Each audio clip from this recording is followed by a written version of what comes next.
Hi guys, it's Kelly from Cards by Christine here with you on, what do we have, a Thursday? To do our kit class today. I am so excited to be joining you for these kit classes. Both of these kits are a little different, I would say. We have one that is some shadow boxes, and we have one that is watercoloring. I love watercoloring. I have a lot of technique to work on, but I love it. Actually, I'm staring at one of the cards. I think Chris shared this. This is a card that I watercolored. Now, this is not strongly techniqued per se. I did notice that I made a card for my mom last night. Today, oopsies. Today is my mom's birthday, and so the boys and I made her cards. I think I have an obsession with Winnie the Pooh, and I have some Winnie the Pooh stamps, and so the boys and I made some Winnie the Pooh stamped cards, and we each watercolored them. And as I was doing it last night, I recognized that I don't have the patience to truly watercolor. I kind of just take watercolors and paint them into kind of like you would just like a paint, where I'm just making one color in each of the spots. Whereas the beauty of watercolor is getting the different saturations and letting the colors kind of seep and have different tones and different shades. And so I acknowledged that last night and decided that I need to spend some time learning more about the watercolor techniques and how to use watercolors, so that I can really delve more into the craft in the way in which it was meant.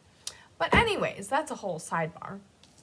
Let me make sure that the live is up and running. And you guys, my kids took over my YouTube. I should say, I let my kids take over my YouTube, and they subscribed to all of the things that they love, which is so funny. Let's see here.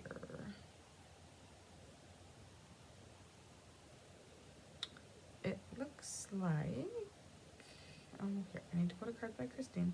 So everything's just a little different right now in my YouTube, and I need to kind of, I don't want to say regain control of it, but a little bit. Let them enjoy the shows that they like. I had made a kids account for them, but they don't have all of the same. Hey, look, there I am, staring down at my phone. They don't have the same channels in the kids account, which sounds crazy because there's just things that you have to agree to as a YouTube creator that are different when it's a kids account. So like the YouTube channels that they watch are like Legos and stuff like that.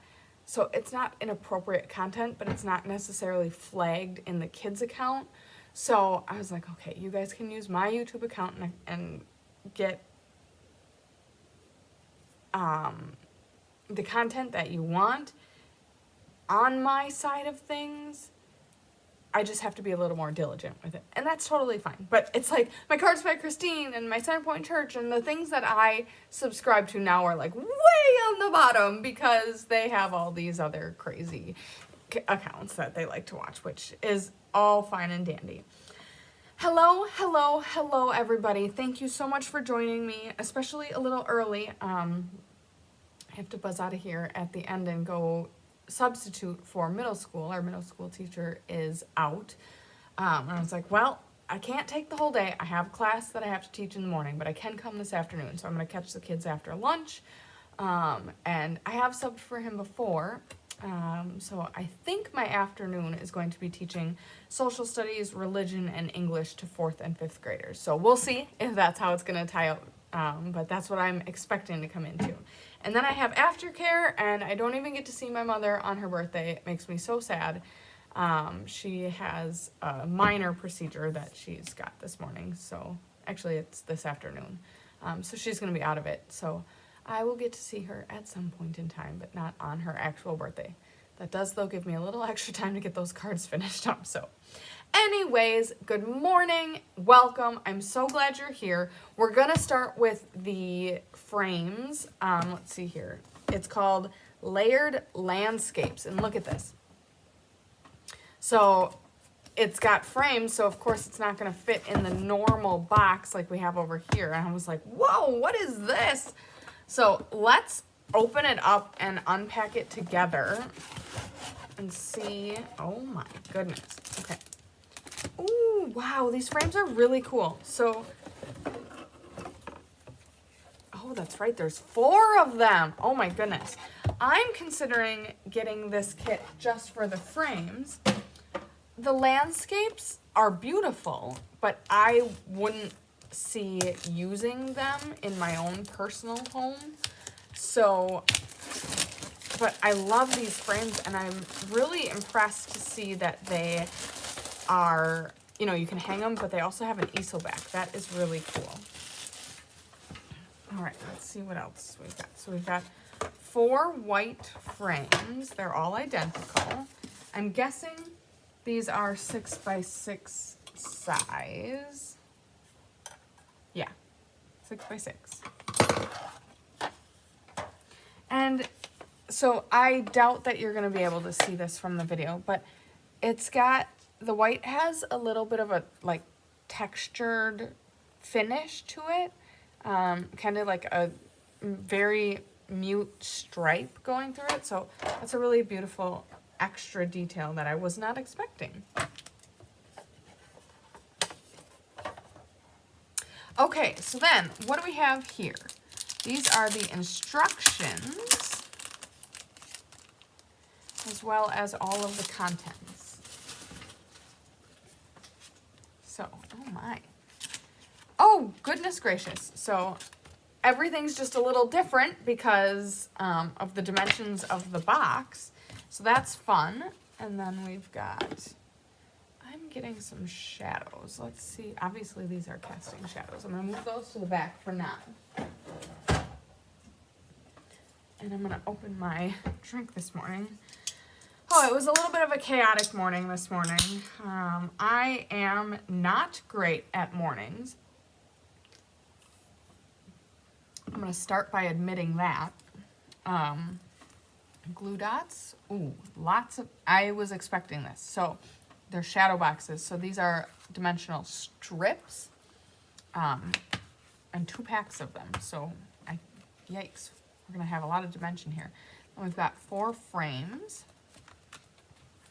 And then I'm guessing these are, oh, yep, and they're layered and they're cascading. I'm so excited to do this.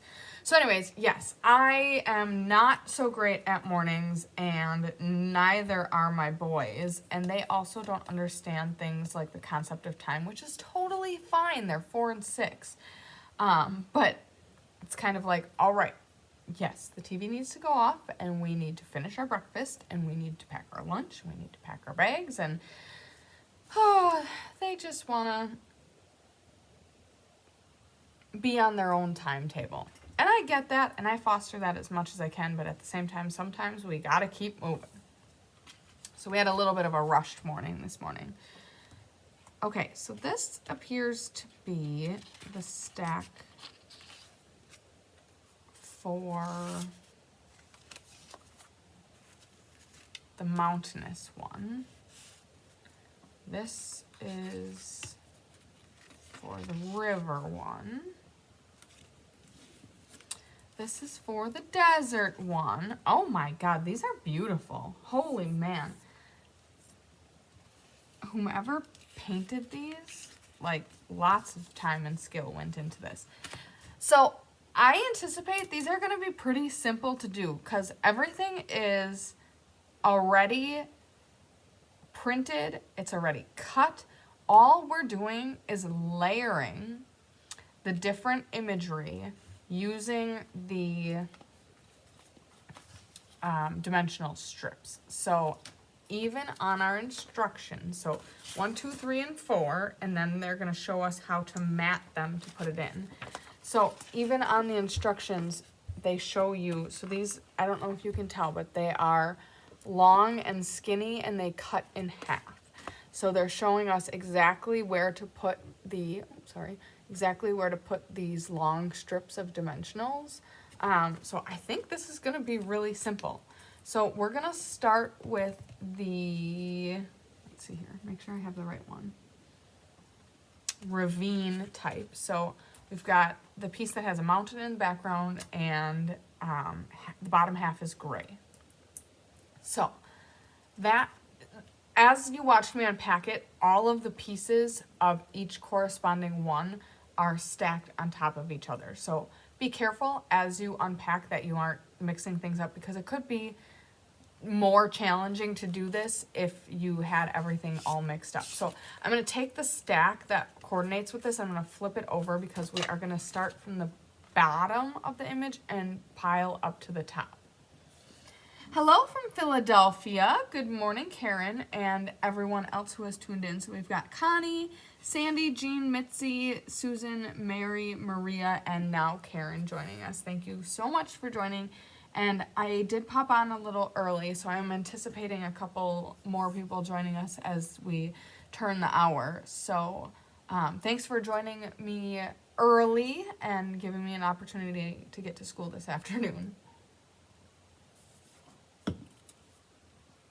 All right, so this bottom piece, nothing happens to that. So then we've got, the next piece is going to be the layer with some trees off to the right and mossy meadow. Let's see here. Is this like our traditional kits where, yes, coordinating Stampin' Up! Colors. I always like to look at the back. Oh, very cool. Okay, so kits for every occasion, and then it shows the supplies needed for each of the different pieces that we're doing. And then on the back, kit components contains supplies for 4 projects, and then our coordinating Stampin' Up! Colors. Now this is through the whole thing. We've got balmy blue, basic beige, basic gray, berry burst, Cajun craze, crumb cake, early espresso, gray granite, lemon lime twist, misty moonlight, mossy meadow, so I'm guaranteeing that's the color we have here, night of navy, pecan pie, and soft sea foam. So I love that they include those, because if you did want to add anything to this, or maybe reimagine these pieces in any way, shape, or form, you can always reference the back to know what colors you might want to use to coordinate. Thank you, Sandy. Don't forget to give this video a thumbs up. I do appreciate that reminder. And don't forget to subscribe. We love all of our subscribers, and it helps us grow and share these videos with more people who may not know who we are, but may be interested in this craft that we do.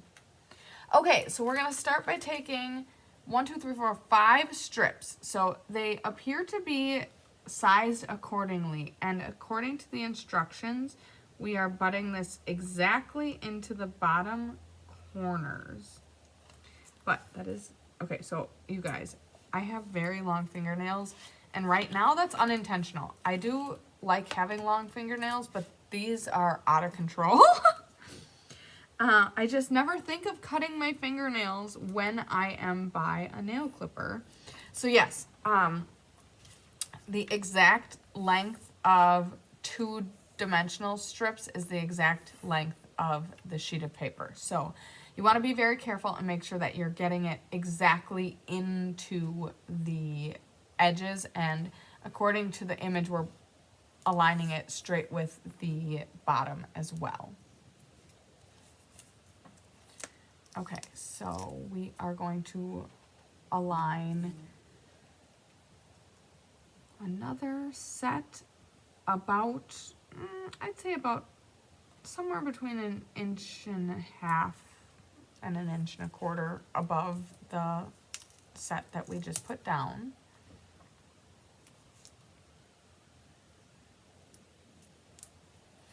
And then the last row, we're going to put just one singular just on the tree side.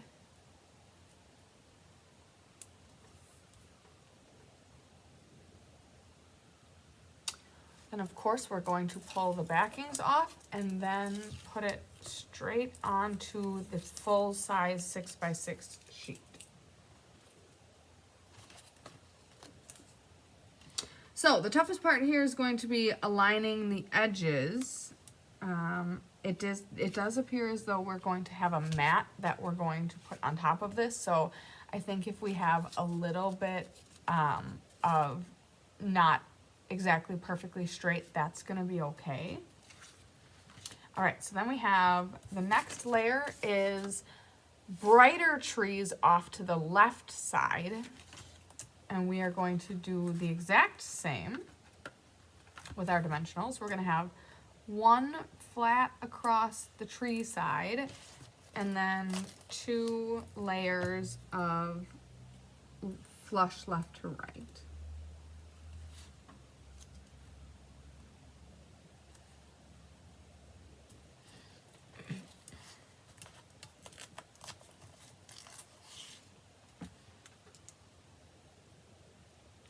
Now I think we're trying to probably keep the dimensionals in roughly the same place height-wise so that they can stack on top of each other and have a little more strength and integrity in holding up the portrait, but I am not I'm not going to worry real much about exactly where they land.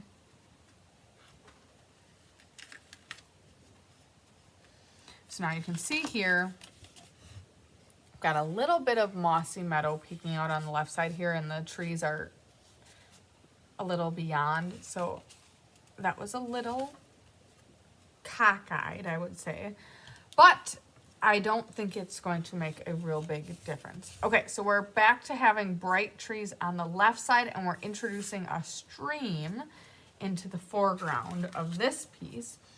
This piece we are doing one singular dimensional on the tree side and then keeping a row on the bottom. This dimension is going to look very beautiful when we get into putting it in the frame. I'm very excited to see how this turns out.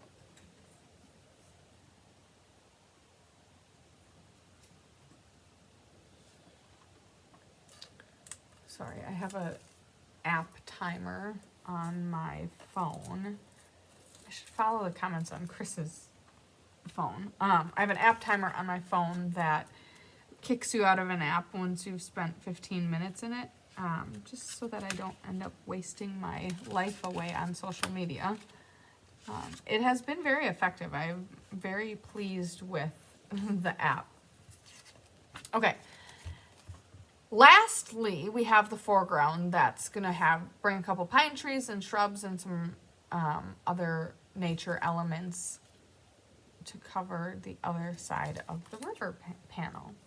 Now, we're going to, just like all the pieces before, we're going to add dimension across the bottom. Woo!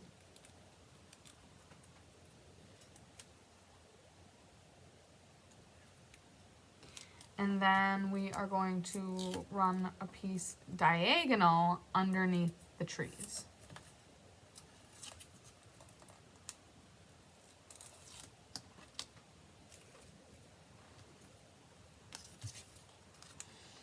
Okay, so now butt that up into the corner. So it's going to be hard to show off in person, show off over the screen, but this is what our beautiful scenery looks like. And here we have the side, which kind of shows you, we've got a good, not quite half an inch. Yeah, maybe somewhere between, I can't think, 3/8 and half an inch of dimension here. Of course, we've got the same going on the other side.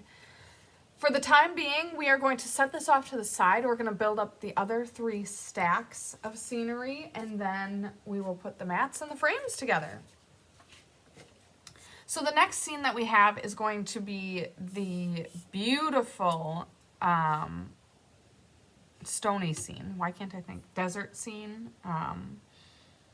Got some like not canyons, glacial rocks in the background. It's very, very pretty.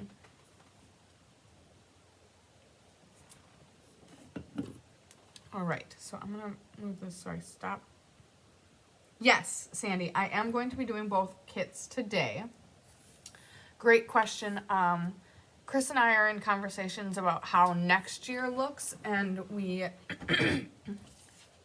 plan on, this is not set in stone, but we plan on breaking the kits into 2 separate videos that I will do on 2 separate days. Because it does seem as though the kits have very different themes, and so we, instead of having one very lengthy video that features 2 completely different kits, we likely next year are going to start by having the kits as 2 completely different showcases. So stay tuned for that, but for the time being and for the rest of this year, we are going to be having the kit classes as both kits in one video. Okay, so now we've got our background with the clouds, and then we have what I'm assuming is Cajun Craze as our color block on the bottom there.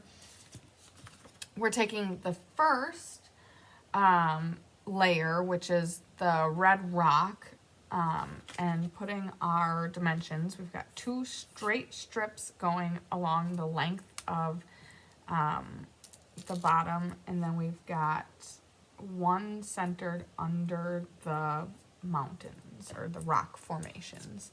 We'll take all of the strips off, and then again we're going to be butting all of the elements to the bottom as straight as we can.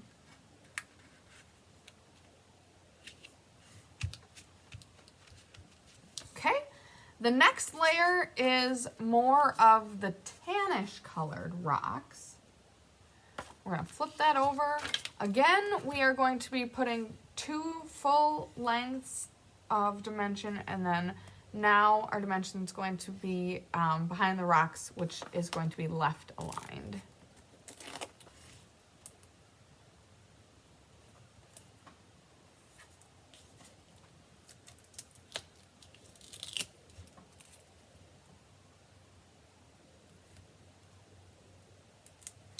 It's nice that they included this style of dimension. It's way easier than randomly throwing the hexagons on the back to give it dimension. And this is going to be a lot sturdier as well by putting the length of dimension on there. So that's good. Very well designed and executed kit. Now, of course, these are free for interpretation. So you could be adding elements like stella or some embellishments or anything else that you would like to add interest to these, but I'm telling you in person, and I'm praying you can see this over the screen as well, these are very beautifully designed. So our next layer is going to bring some more red rocks back into the scene and then start by adding some desert greenery. This piece is just going to have 2 long strips of dimension across the back. Of course, we're always starting with a full strip that is going to go across the bottom. And then a full strip that's going to be up about 1.25 inches, maybe closer to 1.5 inches.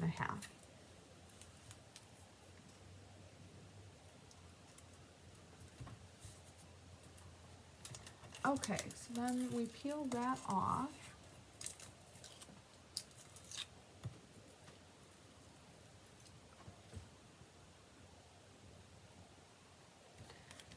Align that with our bottom again. And then our last layer is adding greenery to the entire foreground with some big spiky plants in both of the corners. This layer is just going to have 2 full-length strips across the bottom.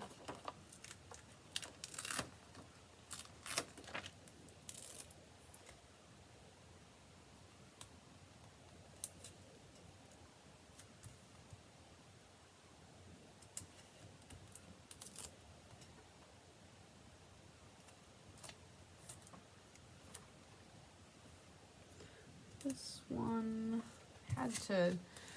didn't want any of the dimension obviously showing, so I kind of had to break that one. I had this one put down at a little bit of an angle, which is not helpful. That was a mistake, but that's okay. All this dimension is just to support the imagery. None of it's going to be seen, and so there's no need to fret about how perfect or imperfect it is.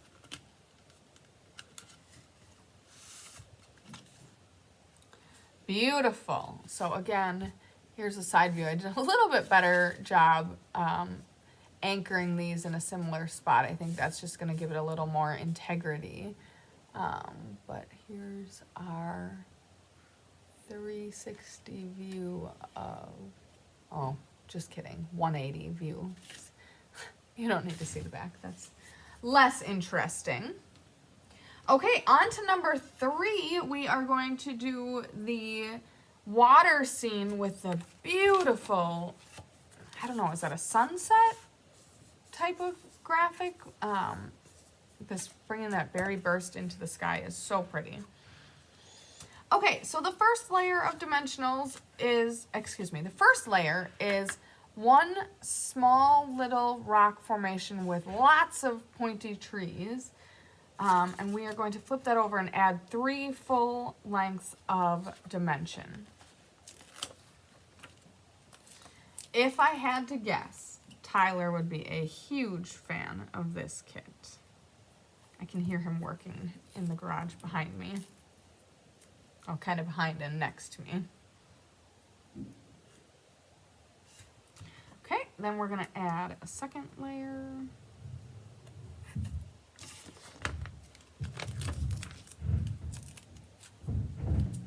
And finish off the third layer.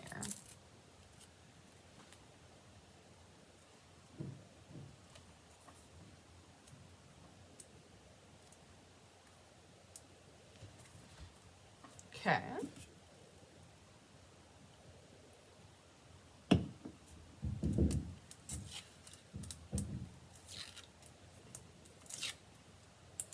Another great thing about these long dimensional strips is that these are less obnoxious than all of the small little hexagons. So there's less chance for the dimensional backs to go everywhere. All right, I just saw a question come through. Oh my goodness, we're crooked here. Okay, so I feel like the whole thing's just a little crooked. You know what? We're just gonna do our best. So, look at this. Brenda is wondering if it's cold in Wisconsin. So we've made it just about to the halfway point of November, and our weather here has been fairly fair for Wisconsin. Normally we'd have some real cold snap days already, and we have not. Yesterday at school we had a Veterans Day performance. This is not necessary, but I don't feel comfortable just throwing this piece away, so I'm gonna reuse it. Next we have our layer with the evergreens off to the right and the water having a purple effect off to the right and coming into the foreground. So we had a Veterans Day program yesterday, which of course was not Veterans Day, but Wednesday is our church day at school. Now this layer is going to have 3 full-length strips. So we had a mass, and then we had Veterans Day program, and each of the grade levels participated. It was So stinking cool. And Chris and I have an uncle, Uncle Buzz, who is a veteran. He served in Vietnam.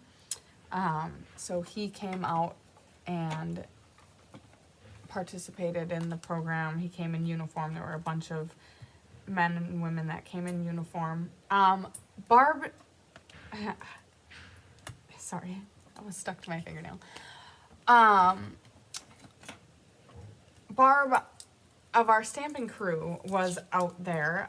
She is from the St. Cloud Post, an Army veteran. She was, I think she had said, was in the medic unit. She is a family member of one of my son's first grade classmates, Auntie Barb, as she was lovingly referred to. I was so proud to see her there. It was, okay, so pause, breaking the action. It was so nice to see her because it was kind of like my two worlds coming together. I know her from stamping, but of course she also is family to one of Zach's classmates, so she's part of the school family as well. And of course it is always awesome to see a woman service member celebrated. And it was a really close to my heart moment because she had commented how proud she was to see women represented in the artwork that the students made. So our students did such a great job. Each of the grades did something. It was either a song or a skit or a poem. And so we had preschool, kindergarten, first, second, third, fourth and fifth are together, sixth, seventh, and eighth. So we had 7 different performances or so. And the kids also last week all participated in an art project. It was a guided art lesson to draw a veteran. And so a lot of the kiddos drew female veterans because there were a lot of girls in my classes, and of course it's fun to draw a girl if you are a girl. Not everyone did it accordingly, but so she thought that was so cool to see so much female representation in the drawings. I overheard her pointing it out to the gentleman she was sitting next to, and she also stopped our first grade teacher and commented on that because she was the one who orchestrated the whole program that we did. It was the first time we've done a program as a school for Veterans Day, and it was so well received and it was so beautiful. It was very moving, and I was so honored to be a part of it. So very cool. I've gotten to do a lot of these types of things this year, especially with the Wounded Warrior fundraiser that we did.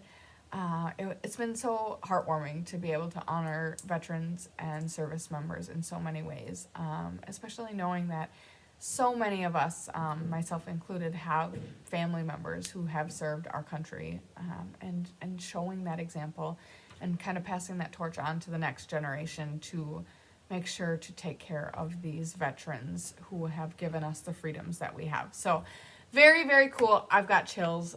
It was a great day. It was a great program. And it was, like I said, very cool to be able to kind of bring my two worlds together in that way. The next level we has trees off to the left and water in the foreground. We're going to flip that over. We're going to have one across the length of the bottom, and then half a strip going horizontal on the left hand side, and then we're going to cock it over the trees. Like I said, because I'm doing this kind of using the edges, it doesn't quite go left to right, so I'm going to just throw one normal dimensional on the bottom. Then we'll move on to our next sheet where we have one going horizontal and then one going cockeyed under the trees.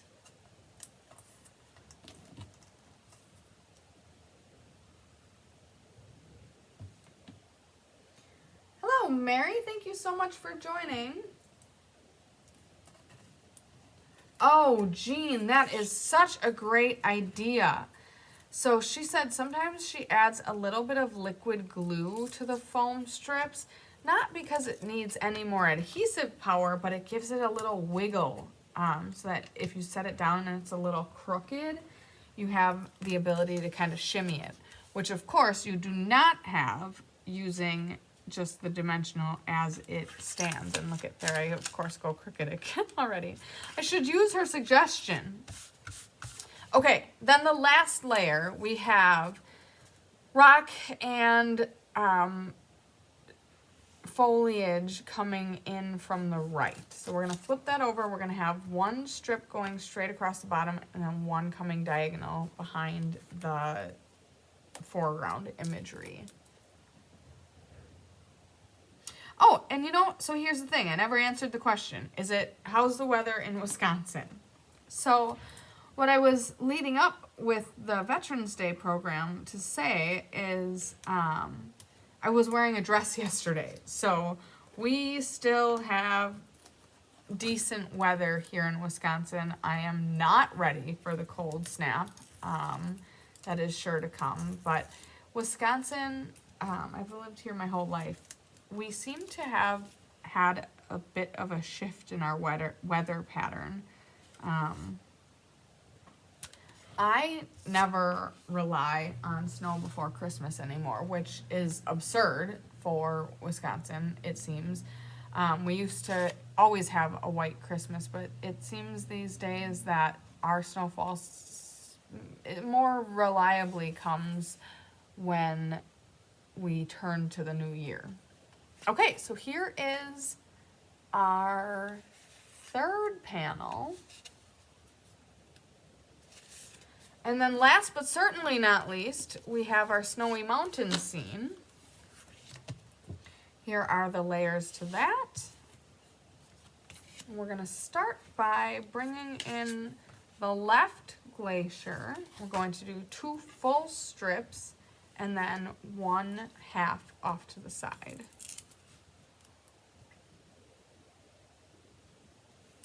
So yeah, we've been in the 50s. Today we have kind of a rainy, foggy day, but not cold yet. We had some beautiful color this fall. I know there was some concern whether or not we were going to have any color at all because of the dry that we had through most of the year. But we did get an opportunity to show off some color. Fall color is my absolute favorite. And I had the boys one weekend in October that we got to go up north. Our family has, well, I should say our extended family. The uncles that Chris and I share have a cabin in Minocqua. Okay, so next we have the darker glaciers, the darker and shorter glaciers. We've got some stamping friends in Minocqua as well. So we went and saw Jay and Nancy, which was great. We also had an opportunity to go to the Children's Museum in Eagle River, which was only about 25 minutes away from Minocqua. It was a great children's museum. The boys had a wonderful time. Okay, so this layer we're just going to do 2 full horizontal strips. And the colors were stunning. If you're friends with me on Facebook, I posted a bunch of pictures of me and the boys in the leaves. And actually, if you're friends with me on Facebook, I did a live recording of the Veterans program yesterday as well. If you're not friends with me on Facebook, my name is Kelly Lamb. I am Chris's cousin. And I'd be more than happy to share my life with you on Facebook. So you can seek me out. I think my profile picture at this point in time is me with my rainbow glasses, with a rainbow in the background. All right, the next layer we're bringing in some trees on the left. And this one is also going to just have the 2 full horizontal strips.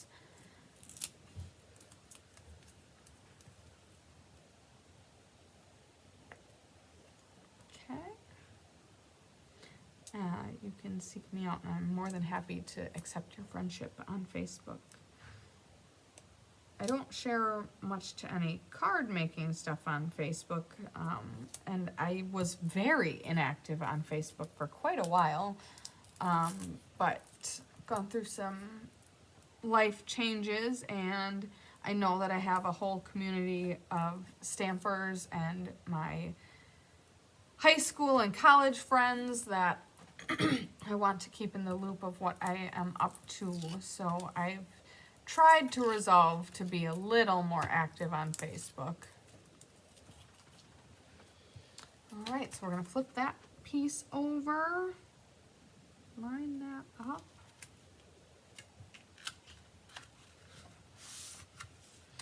And then our last piece, oh wow, this is gorgeous. So we've got trees off to the right and then a flowery field coming in from the left. I'm gonna make things a little complicated even though I don't need to, and go ahead and use the edges right away, just so that what I'm left with is just the strips. There's actually quite a few strips left. I think after this we just go to using glue dots. So we have a very nice amount of strips left. So we're gonna put one strip here and the other strip there, and then I should have done this a whole step ago because now I have the left and right sides that are still usable, but we can use them for something else. Okay, 2 full strips going across the back of this one, and then we flip it over and we've got our final completed scene.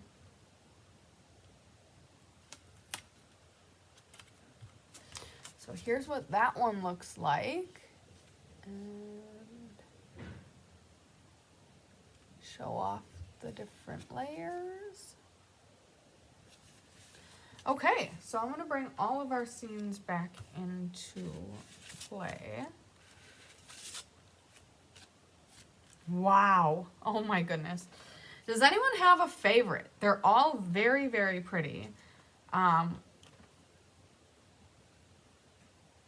don't have a favorite, but I have a least favorite. And the least favorite is this one, just because that is not at all reminiscent of any of the scenery we have around here. It's not a reason why I shouldn't like it, but I went to Salt Lake City with Christine and my mom and her mom in 2015, so that draws memories from that. This looks straight out of the up north. Actually, both of these, not quite the hilliness, but both of these other scenes, sans the hilliness, remind me of up north. So they're all strikingly gorgeous though.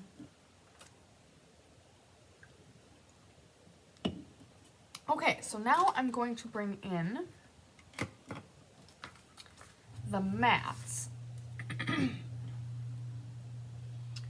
And it looks like we're putting the mats on the insides of the frames, and then we're gonna put the pieces on from there. So let me bring one of the frames in. So the frames have these flappers. All you gotta do is fold them up. You can use your finger, or if that hurts a bit too much, you can use something like a ruler or the bone folder. Would be great. Okay, so we're gonna use glue dots in a diamond pattern.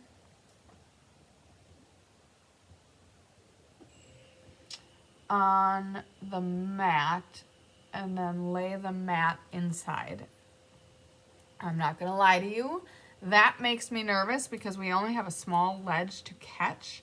So I'm gonna try the first one with liquid glue. I'm just gonna use liquid glue along this inside ledge. See how that goes, and if that goes well, that's probably how I'm gonna do all 4 of them. Liquid glue, of course, does have the ability to squish out, so I don't want to get too close to the edge of the frame. I think this will be a little more secure as well, or instead of the glue dots, but we will see. So lightly lay that in. Now, liquid glue compared to glue dots, it has a little bit of cure time. So I'm not gonna go ahead and flip this over right away. I don't want it to shimmy or get any glue anywhere. But it's just a small little white mat. So I don't foresee any issues with doing that. So I am gonna do all of the rest of them while they dry.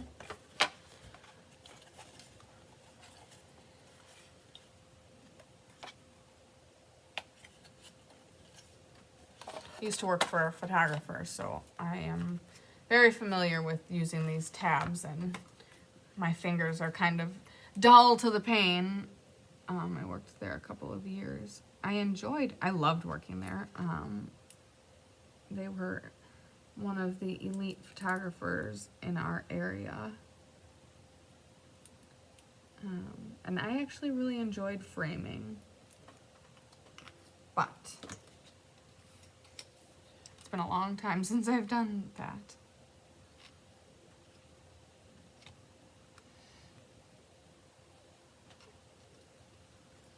Okay, so I'm just gonna squish that down.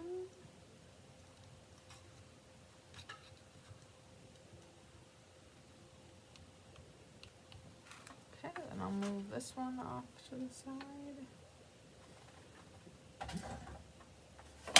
Bring the next one in.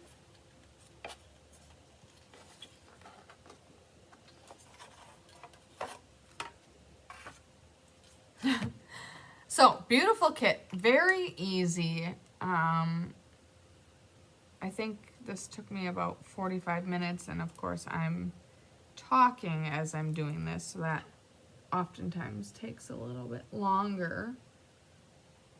Ooh.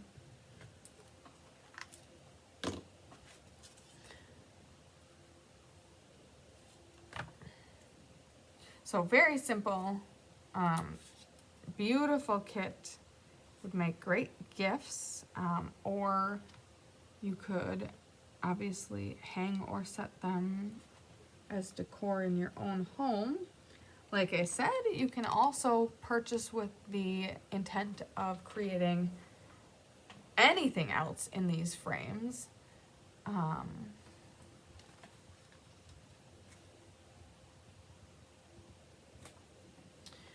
Then the last one, very high quality materials, which I really like.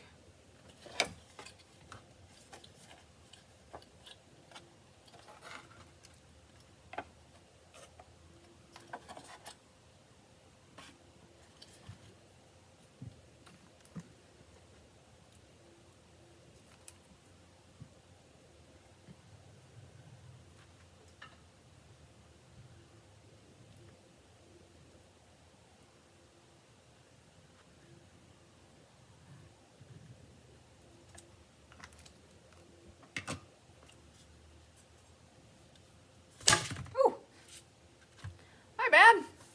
See? Durable. They can handle a little shaking.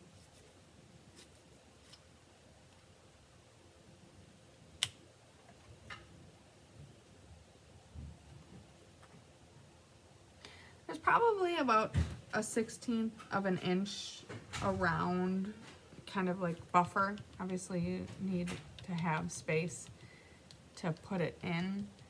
So I'm trying to keep them centered-ish.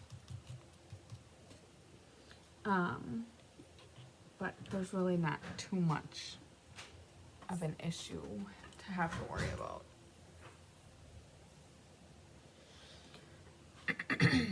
Okay, I'm gonna let my stack just sit over here and dry for a few minutes while I open up the next kit. I don't want to rush those drying. Like I said, if you would have used glue dots, you wouldn't have that to account for. And then from there, all we're doing is just popping in each of the images and the chipboard backs, and then we will be done with that kit. The next kit, we are completely shifting gears. We've got Nature's Paintings Kit. So another kind of nature-inspired one, but this is going to be completely different. Okay, well, now we're having troubles.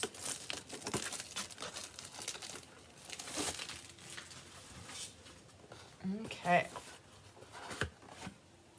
So this is very exciting to me. You get a set of 3, 6, 8 watercolor pencils. We've got Daffodil Delight. Let's open these.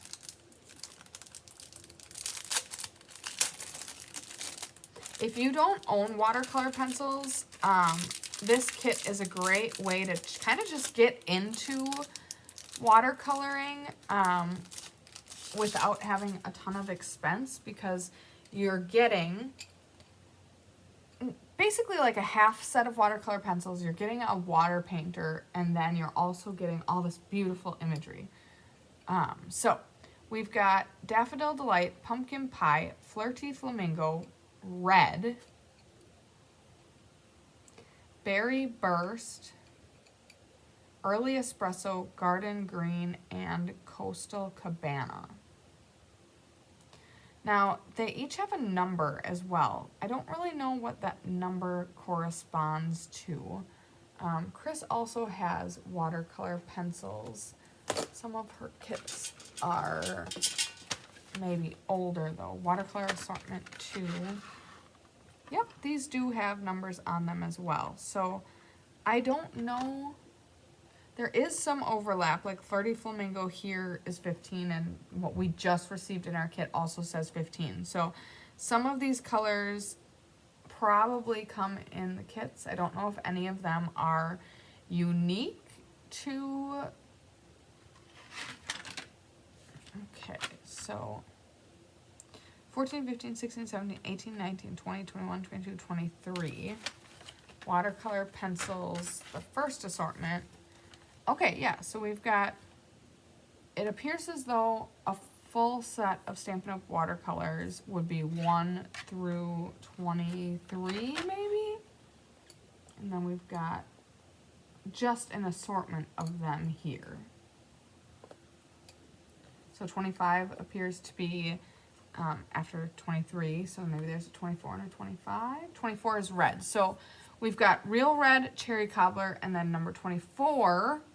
So if you have the complete set of Stampin' Up! Watercolor pencils, we've got 1 through 23, and then 24 would be red, and 25 would be Berry Burst. These other colors come in the sets that are sold in the Stampin' Up! Catalog. And so, there, just for your information. Like I said, you also get an aqua painter. I'm going to fill that up right now. The aqua painter, they're like reverse screwed. I don't know how to explain that any better. But normally it's like lefty-loosey, righty-tighty. But this one's completely opposite. I don't remember why that is. But there is a reason for that.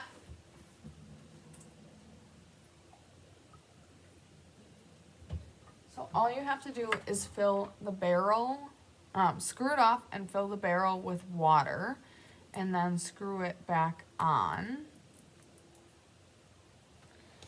And then we also have, okay, Nature's Painting Kit. So it looks like there's 1, 2, 3, 4, 5, 6, maybe 7 different images. We'll have to see. And it's in this beautiful little clipboard or chipboard book.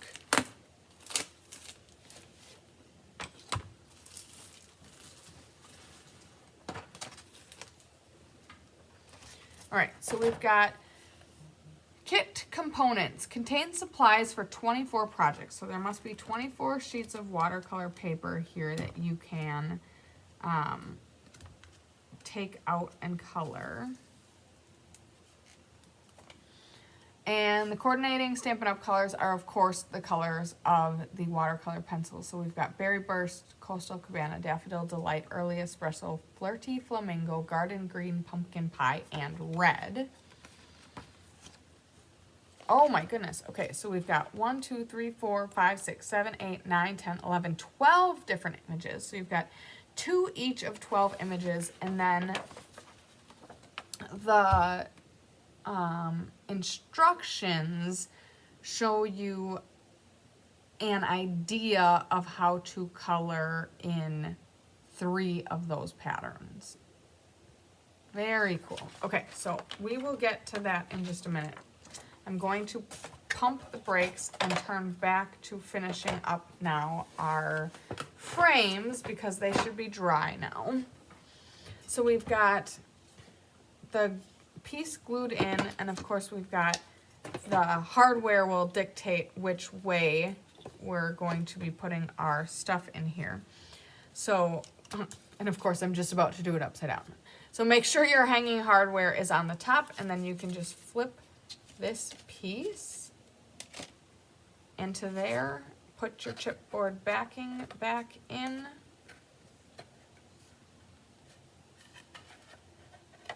and then lay all of your tabs back down.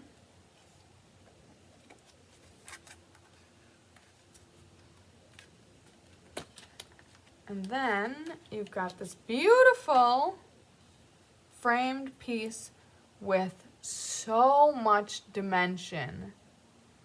In person, you can really see the dimension a lot clearer than you can on the video, and it is so very pretty. Like I said about flipping these tabs down, so now the ones on the bottom that are kind of like flush with all of the dimension of the imagery, I'm gonna bring in a piece because my fingers can't quite handle that. But then you've got this beautiful finished product. Now we'll bring the next one in.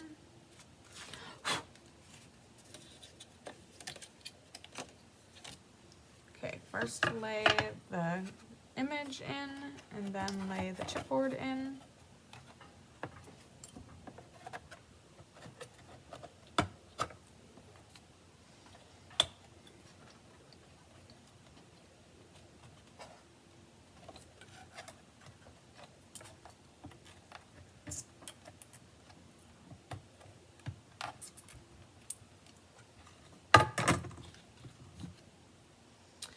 Okay, 1 and 2.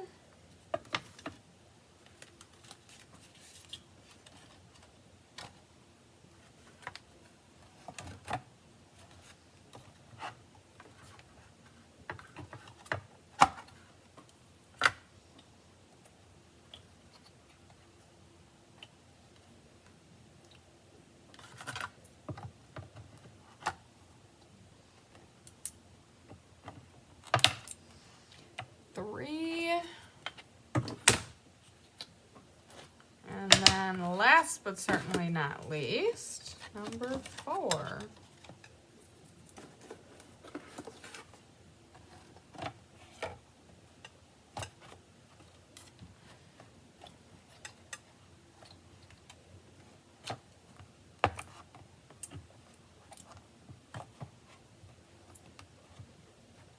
Okay, so see if I can get all 4 of them in the screen here.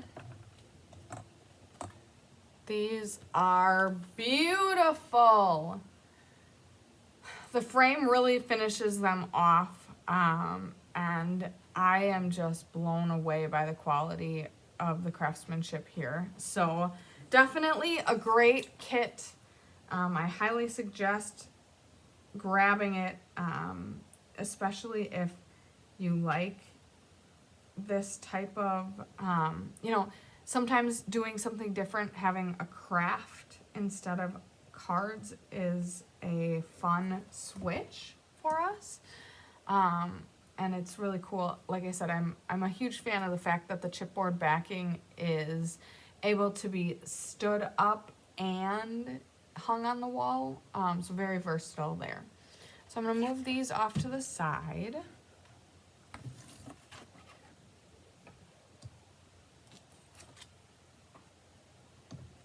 And then we'll dive into our watercolor paintings.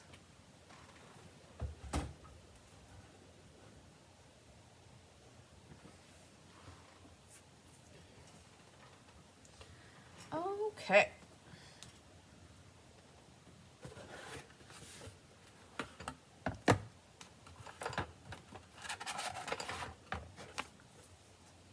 I'm very excited about the instructions because, like I said, I love watercolor and I love the watercolor effect, but I'm not very versed on all of the technique or the best way to do these things. So I'm really interested in learning how they're going to suggest doing some of this.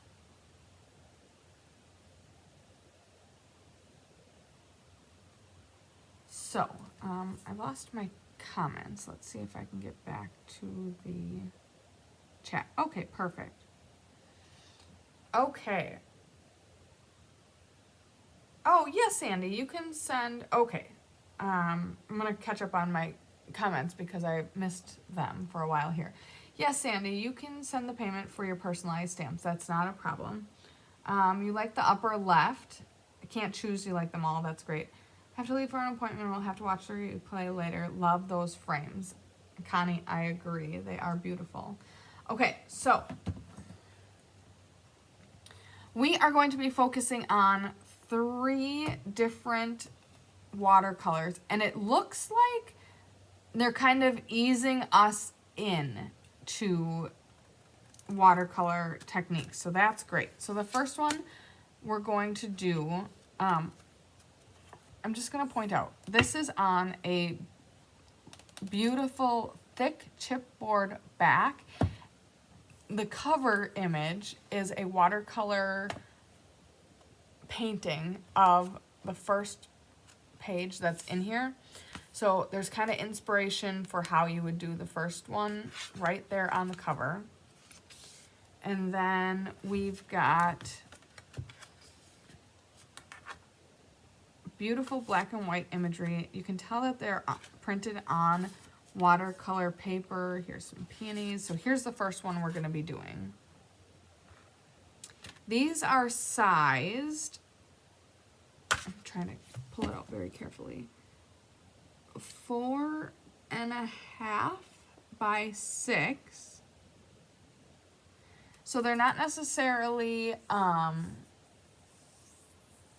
card front sized. They're kind of their own project. So neither of the kits this month are cards, and this one kind of has a frame on the inside. It'd be beautiful to add some calligraphy on the inside. You probably could fussy cut around here and put a picture in there if you would like. A lot of different opportunity here. But I'm going to lay my watercolor pencils out in rainbow order. Red, orange, yellow, green, blue, purple, and pink. And then we also have brown. So, for the first one,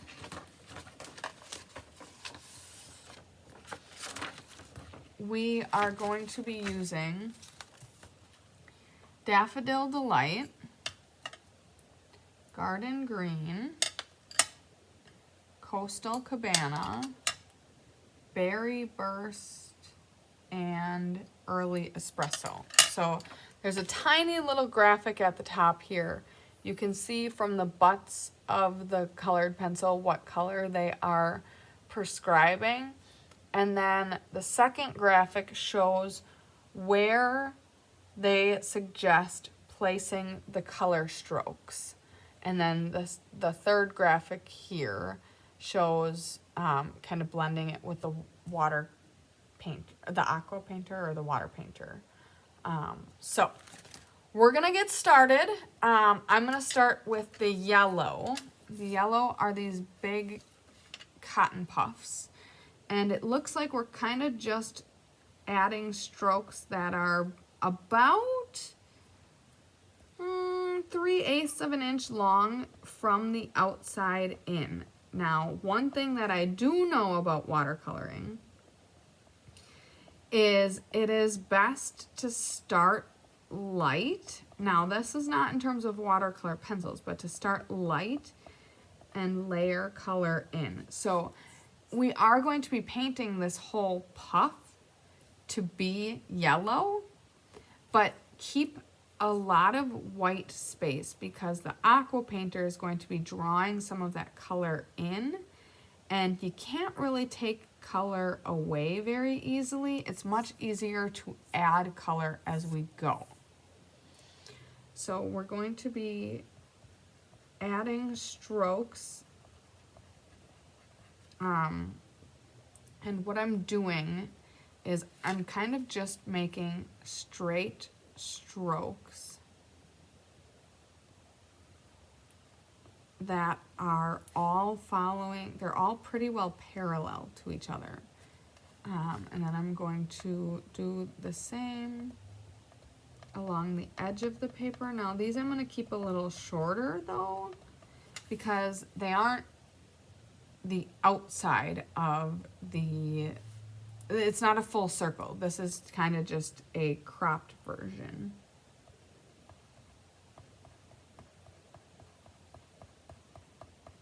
Now the aqua painter is going to help us to blend these colors together. I am using heavy strokes because the water is going to dilute the color. I'm just kind of following along the whole exterior portion of the yellow puffball.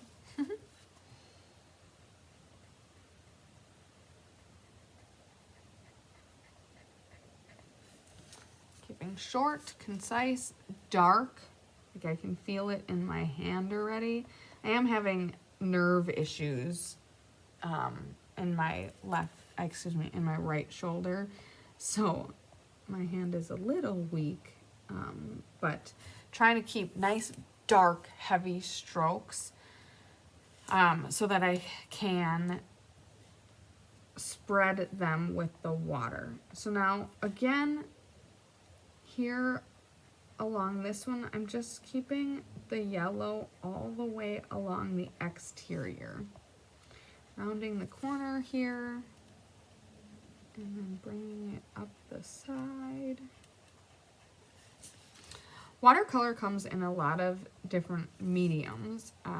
There are half pans that are kind of like extremely concentrated color in a well, kind of like what you would remember from when you were in school. Watercolor pencils, of course, are what we are using.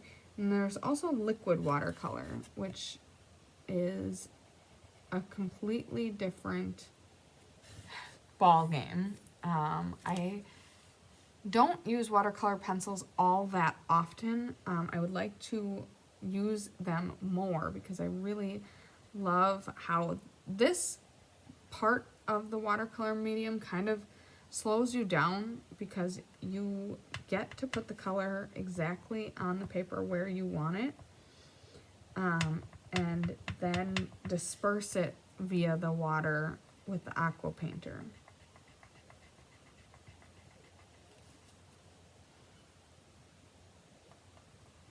Okay. So going to fill in just around these bulbs. Okay, and then the last puff ball per se is in the upper right hand corner, and this one we just get to go all the way around because it's pretty well a full image.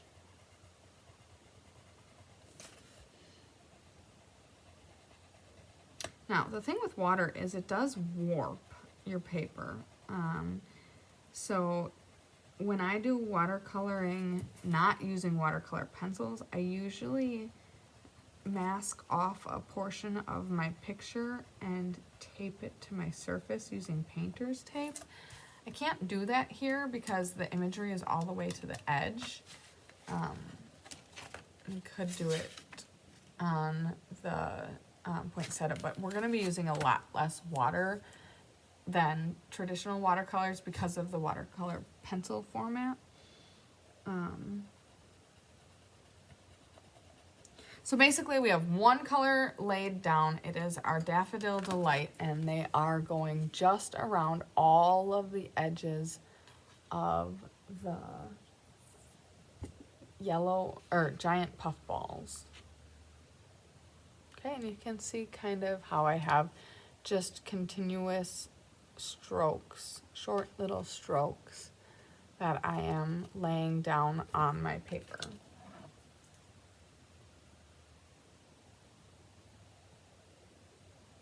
Hello, Sherry. Thank you so much for tuning in. I'm going to take a quick break here to take a drink and moisten my throat before we move on to the garden green next.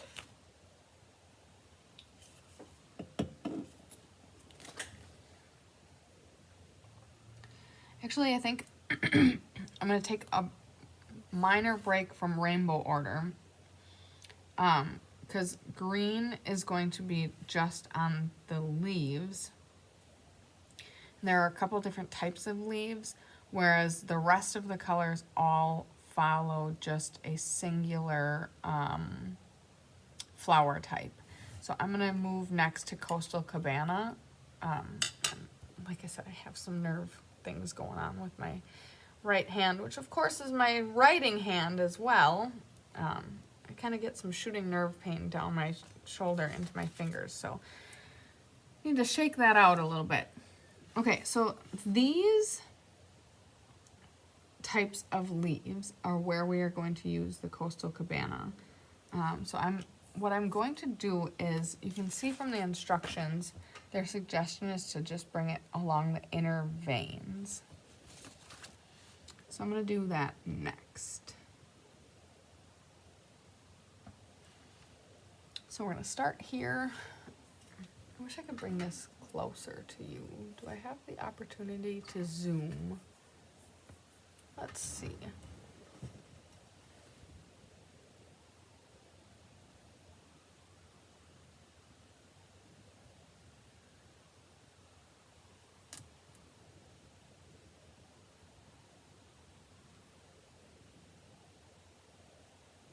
Okay, hopefully that helps. I'm going to try not to move from this spot real much because now we're really zoomed in and I don't want to take it off your frame. Let's see here. Do we have some washi tape anywhere around, or even masking tape? Neither of them are within reach. Give me a second here.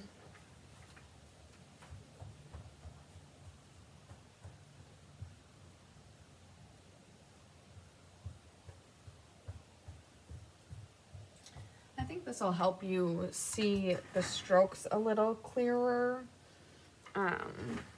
and get a better view of what we're doing. Whereas making cards and even the projects, there's a lot more space that I'm going to be using. So for these, I'm just going to tape off relatively where I want to keep my thing and my piece of artwork so that you can have a clear visual.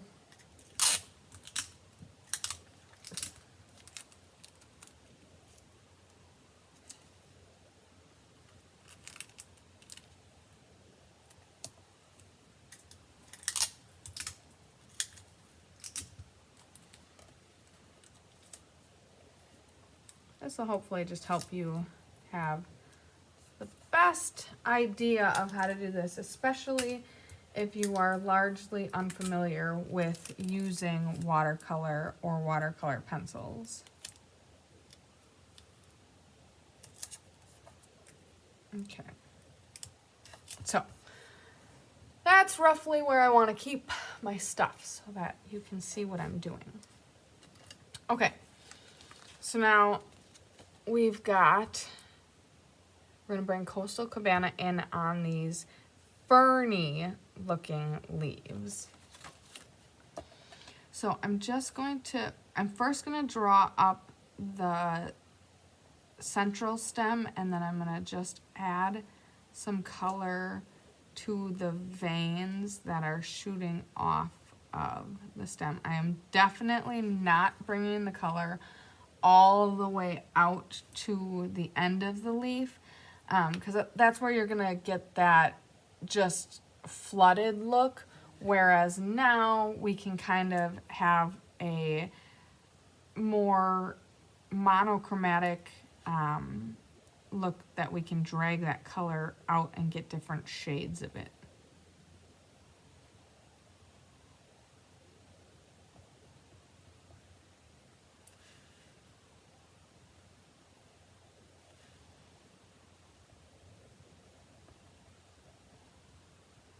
Okay, just going to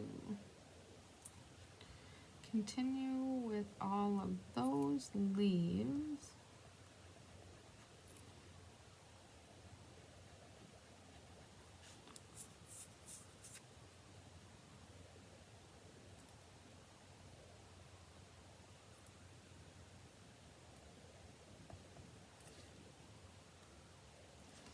And then I'm not gonna put color on the main leaf, excuse me, the main stem,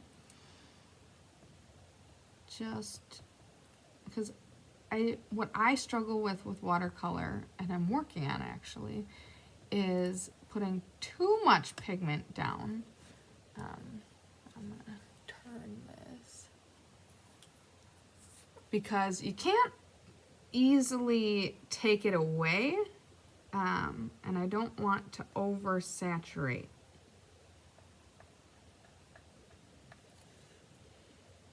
the image with color, not with water. Water is coming next.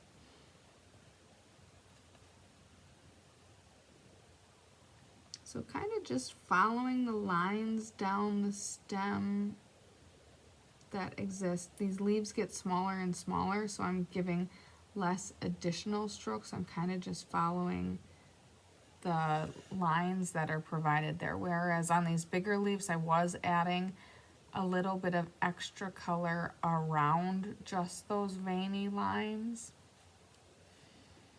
Now there's another one here.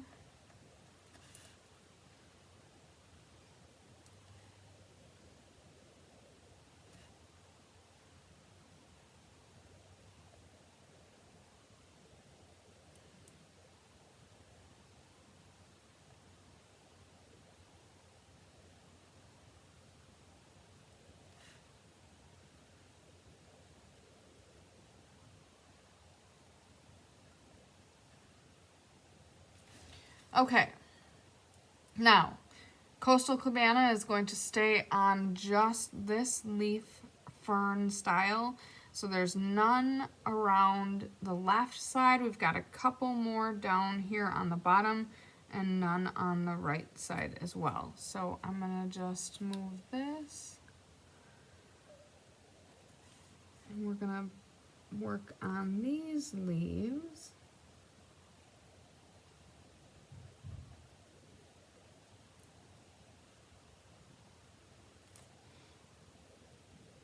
So this kit is really a great way to delve into watercolor pencils with some very intentionally designed graphics. So all of these images in this card stack are designed to be watercolored. They're all basic black and white sketches that are perfect for watercoloring,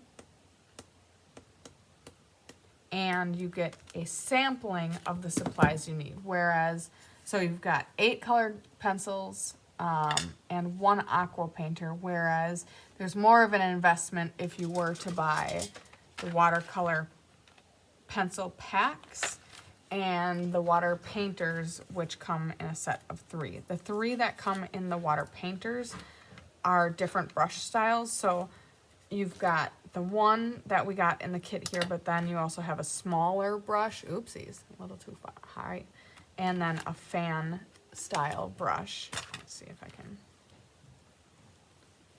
can, which give you, hello, which give you a little more variety. But if you're just learning how to watercolor and use these supplies, the kit is a great place to start because it's a low investment point and it just gives you the basics to get started with.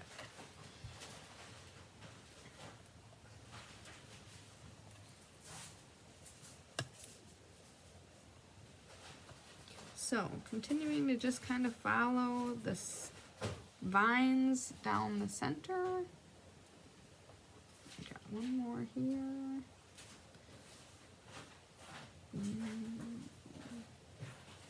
Have a little bit of overlap here. This appears to be one of the green leaves, so I'm presuming that these stems and vines continue with this Calypso Coastal Cabana color.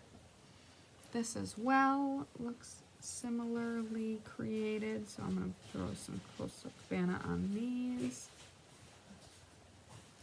Oh, this as well. Now these tiny little leaves, these ones I'm going to just follow down the central spine. So that should be enough pigment when I get to using my water painter. You know, I don't want to have too much pigment because like I said earlier, it's harder to take away than it is to add. You can always come back and add a couple more strokes of pigment with the colored pencil later, but once you got it down, you can't really take it away. You can spread it out, but it's hard to take it away.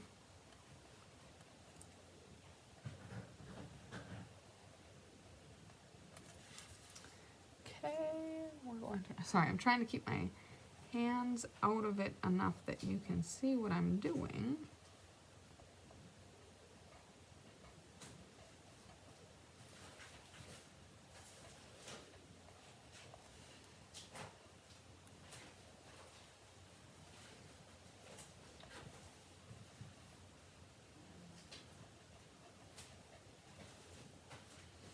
Okay, so I think that takes care of the Coastal Cabana color. Still not ready to grab the Garden Green. I'm going to do Berry Burst next. That is going to come in these smaller buds. And what I see here on our instructions is to keep the colors towards the base. So that's what I'm going to do. We'll start over on the left-hand side here. I'm going to start at the bottom where the flowers are larger.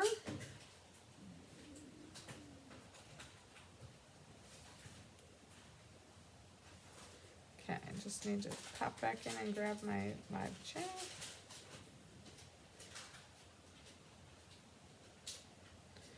Okay. So, the early espresso is going to come in on the stems, so I'm going to leave that to bring the brown in.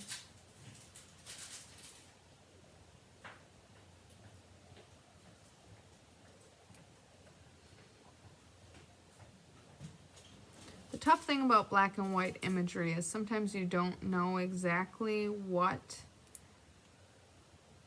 color to put down because you're not positive which type of floral it is.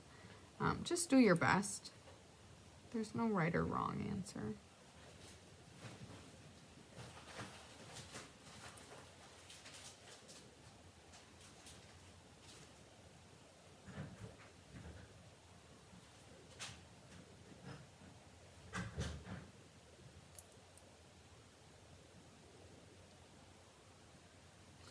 Okay, then we have more on the bottom here.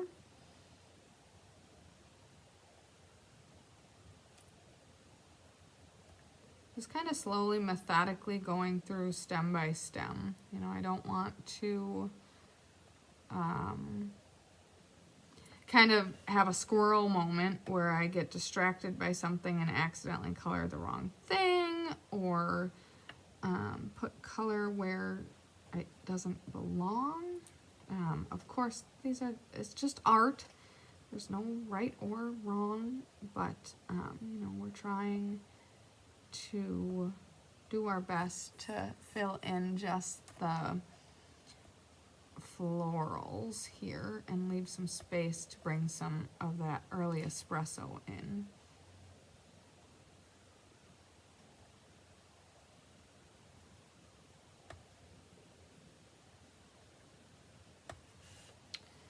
Okay, that looks like some of the greenery.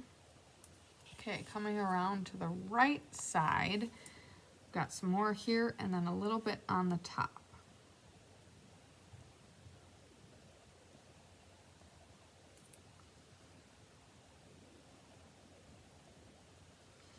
So watercolor pencils are different than colored pencils. They are designed in such a way that when you bring water to them, the color starts to break down and dissolve, and then you can kind of push it around, and you'll see that in just a little bit when I bring the aqua painter in, or the water painter in. Sorry, they used to be called aqua painters.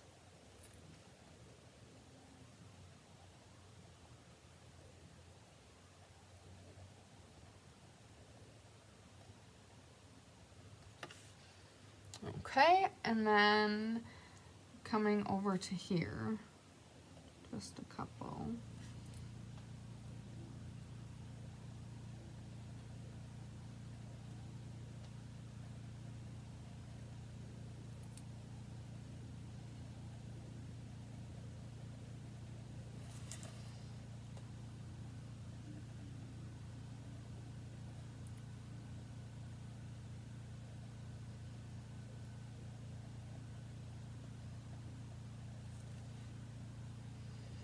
Okay, I think that covers it for the berry burst.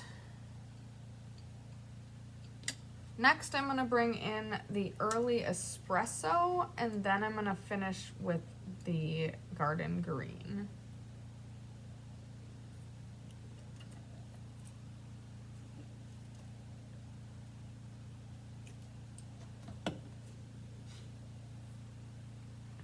Okay, so the early espresso is just coming in on these branchy elements.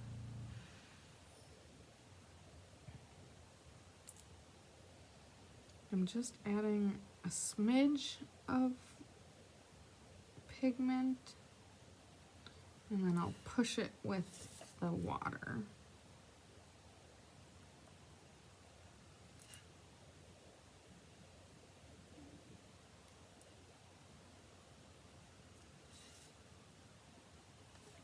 Just trying to see where's the best for you guys to see that.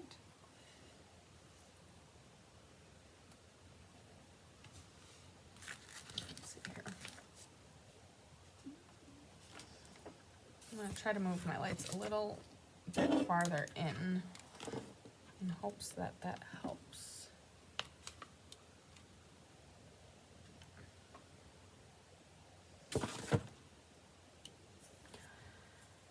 Okay, so I did those.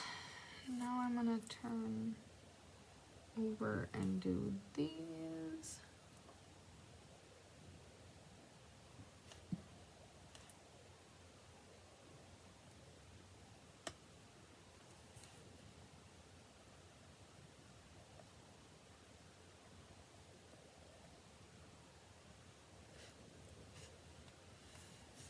Okay, and then last but certainly not least, we're gonna bring in the garden green.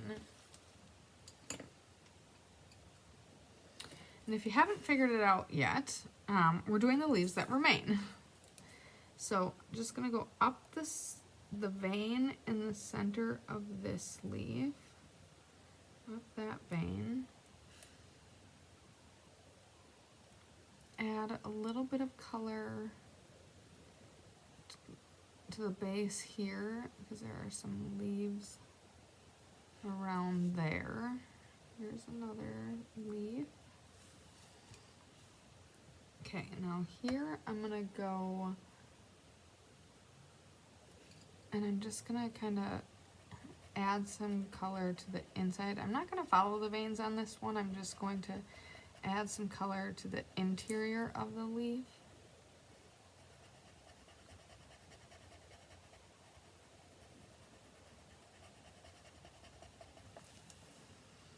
Okay, then we have skinny leaves here and the thicker leaves.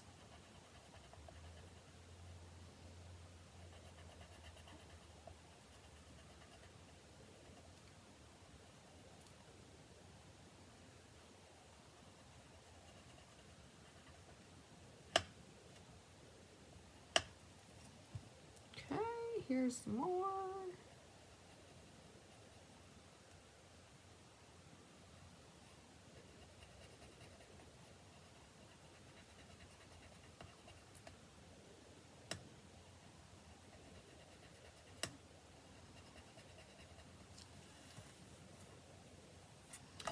Okay, we have a leaf coming off the side here.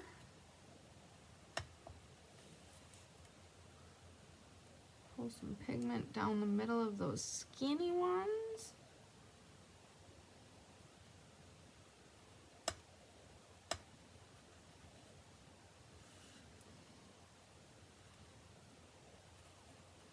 Okay, I think that just about does it.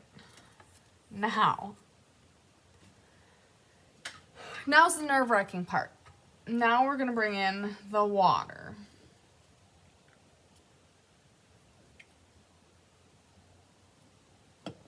So earlier, I put water in the aqua painter. You can see here it says push. So just like our Stella pens, you're going to bring water to the bristles by pushing on the chamber and pushing water into this reservoir. So you see when I push it, it's starting to get dark in there because the water is starting to fill up in there. Okay, and now it's starting to come out the bristles. So I'm going to start with the yellow flowers because that's where we started with for the coloring. I'm also going to move this light in hopes to draw a little more light on the front of the card. So bear with me as I resituate a little bit. Okay, I think that might help. Okay, so our bristles are wet now, and I'm just going to saturate the pencil marks first. It's going to be hard for you to see this, but what's happening is it's starting to lighten up the strokes. And then as soon as I've got water on all of it, I'm going to start pulling it in.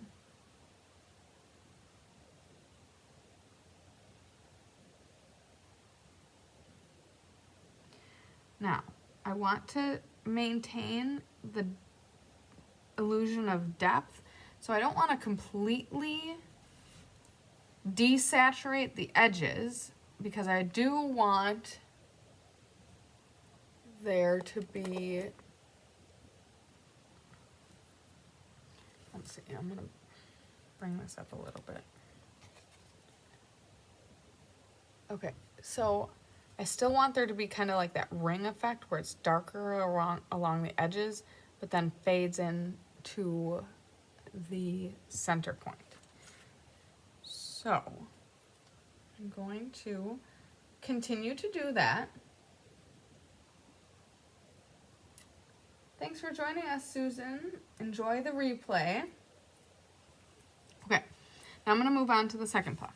I keep bringing water into the chamber away from my paper because I don't want to drop a bomb of water somewhere where I'm not intending it to be on the piece of art itself. Okay, so now I've come all the way around, and now I'm just going to continue to circle, moving my brush in towards the center.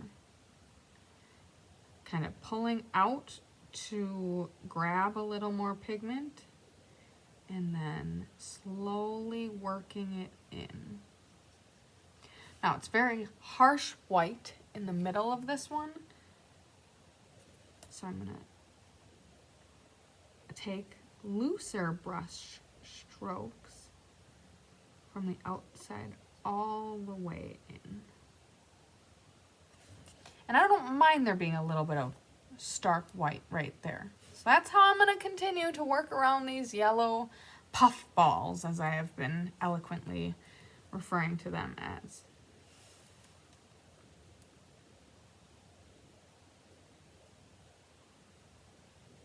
Okay, again, and this is a really good practice piece. Actually, all of these are really good practice pieces because they give you 2 of each of them. So you can try varying techniques, try learning how to push the pigment around, and then maybe do a little bit better on the next one of this exact image.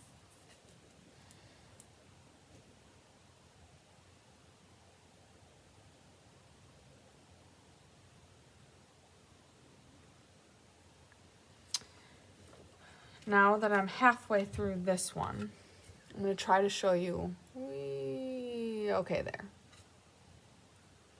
So on these that I've started with, you can see on this side that I haven't touched yet, you can still see the strokes of where I took the pencil. Whereas over here, you don't see the strokes anymore, you just see the color starting to blend together. Okay, I'm going to bring a little bit more water onto my bristles.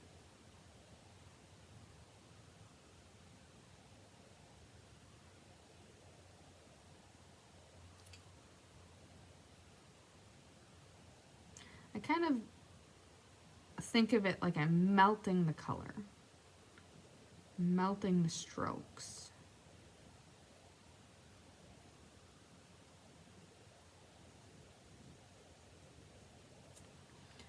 Grab a little bit more water, lighten this spot up a little.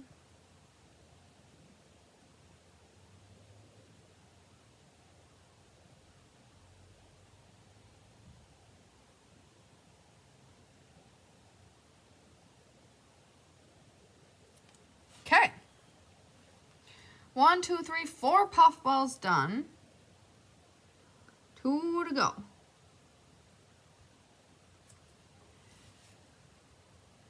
Okay.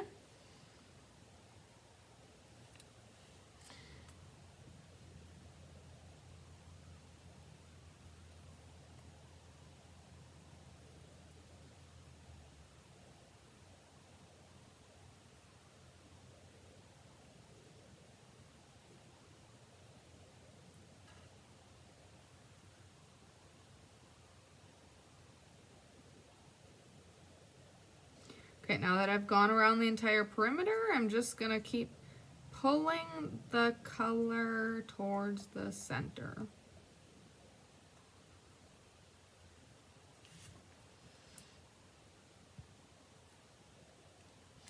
Another thing, so you notice that I'm using my fingers a lot. So I kind of have like a palette over here of water. I was using my fingers here to pull. I accidentally dropped a drop of water into there. Another great thing to have on hand when watercoloring is a paper towel. Like I said, you can't really take color or pigment away, but a paper towel can swoop in and kind of lighten up by pulling some of the water off. So let's keep this off to the side. And you can use that to work with instead of your fingers, whereas I just kind of sometimes just use my fingers because they're always with me.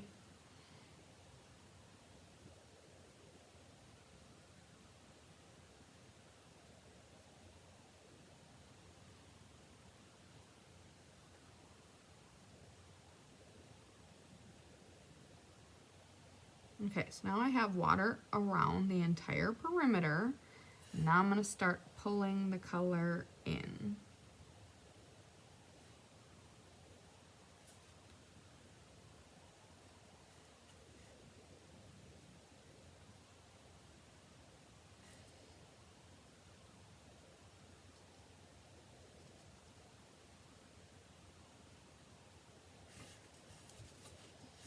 Okay. I feel pretty good about my puff balls. You know, there's no one's images are ever gonna look exactly the same. There's no right or wrong way to do this. It's just about experimenting and playing with what we have to make beautiful images. So now I'm gonna switch to the Calypso Coral, or excuse me, that's not even close. The Coastal Cabana.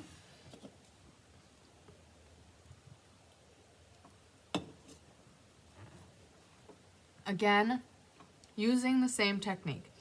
Now, other artisans and card makers might have a different methodology or a different way of doing this.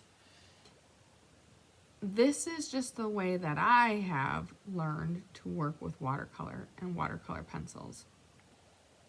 So feel free to try different things because everyone does it differently. Okay, so again, I'm just lightening up the strokes here. And then bringing some pigment out to the ends, the tips of the fern.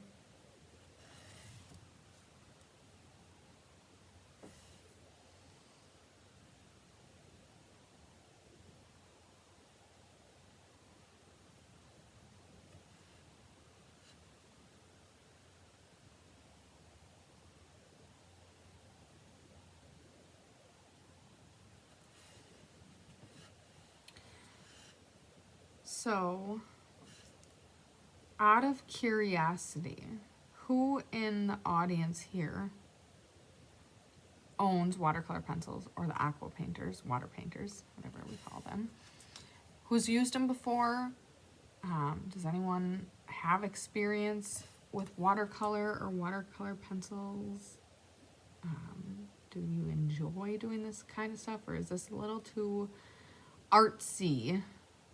Artsy fartsy, as my dad would say, for us card makers.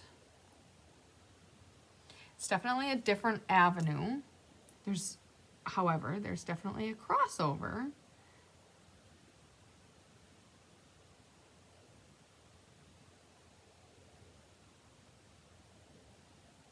Okay, now I feel like I'm getting too much pigment in my bristles.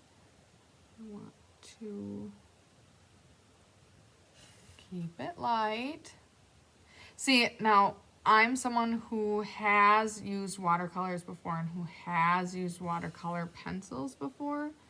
So I know these things about myself. I know I tend to, you know, kind of just fill in the place with the pigment. And I'm trying to work against that. I want to have a little bit more light space, a little more highlight. So I am trying to be real aware of that as I'm doing this and not put too much pigment down, not pull the color too far to all of the edges.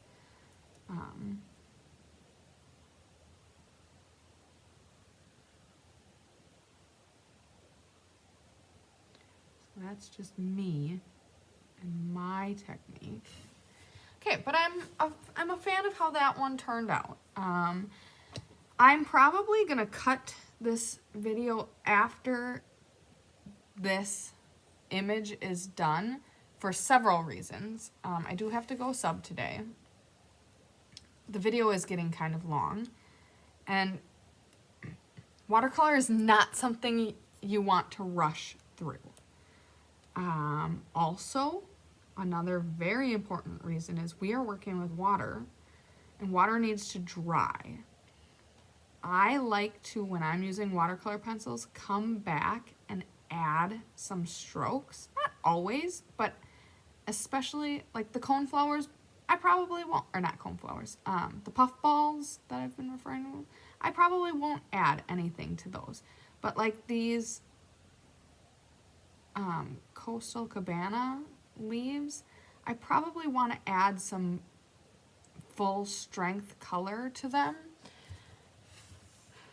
And you only get that by having a completely dry surface and pulling those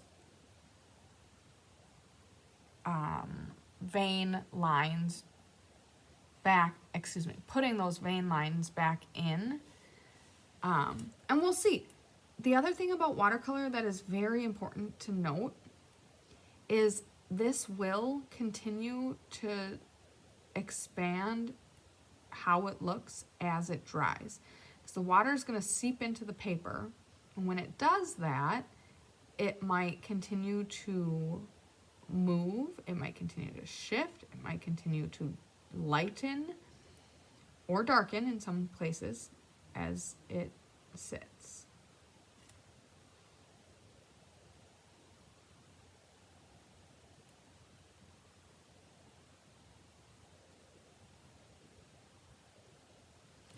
I'm gonna get that out of the tip over here and now bring in some clean water.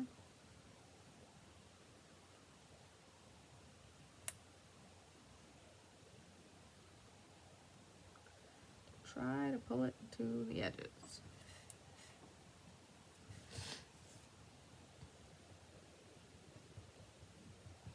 So, as we finish up the first layer of this first one, what I will probably do, for those of you that are interested, I'll come back on live another day, not quite sure when yet. We'll put some information out about it. And I'm gonna go through, so this is the first one. We did it start to finish. I might add a couple details with the straight colored pencils later, but I'm gonna add the stroke lines to these other two off screen. And then what I'll do is I will do a video where I'm pushing the color with the water, and then I also will show you how I put the strokes on, just so that you can see both parts of the steps without it getting quite so lengthy. Especially if you've never done this before, because like I said several times, it's not a process to be rushed through. And it takes experimentation to really get skilled in watercolor. I would not say I'm necessarily skilled in watercolor at this point. But it is a hobby that I have done before and I've started to experiment with, and I definitely personally want to explore more of.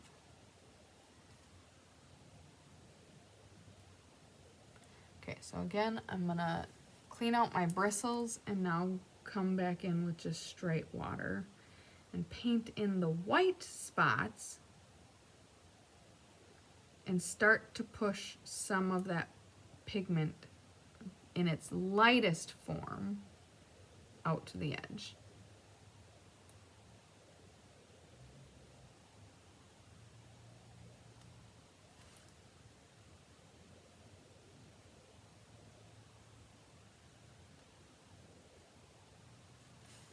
Now I'm noticing that I have some more pigment in the bristles, so I'm gonna pull that off to the side on my paper towel and come back in again with some clean water.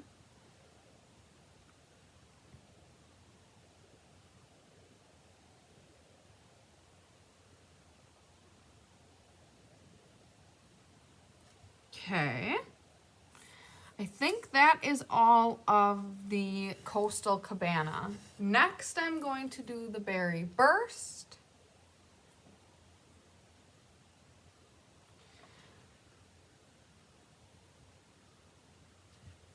So I'm going to clean my bristle off. There's a little bit of pigment in the tip. I can't really get that to completely come out, but I can see over here on the side that there's no pigment coming out of it. So it looks like it's got some of that greenish blue to it, but it is pretty well completely out. Okay, now I'm going to start moistening the Berry Burst. Only in the places that I have already put the pencil down, though. I don't want to go out to the tips yet because I've got very concentrated color in my bristles right now. I just want to moisten the pieces that I've already started putting the pencil down. And now I'm going to take just plain water and kind of meet in the middle. So I've got clean water. Okay, I put too much down. Pull that out with my paper towel. Clean water on the tips. And I'm just gonna kind of start to gradient that from the center.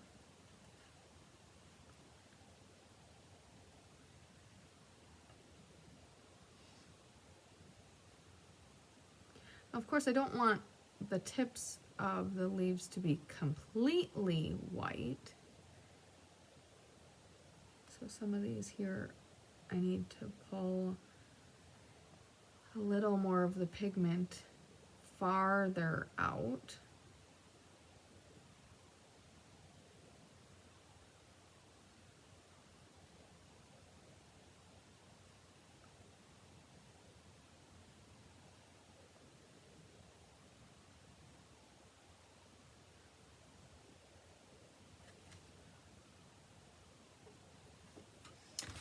Okay. Now, in working, oh, I missed a complete flower. In working with this corner of the page, I can see that I missed some lines back here. This appears to be one of those thin leaves. So I'm going to put some color down on that so that when I do the green, I've got a base to start with.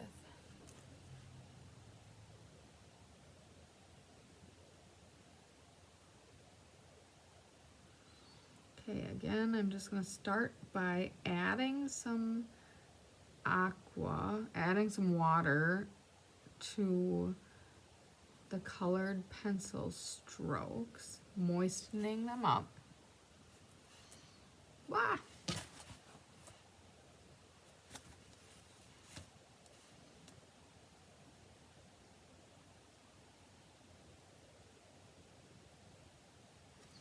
And then getting that pigment off of there and coming back in with clean water, just spreading that pigment out.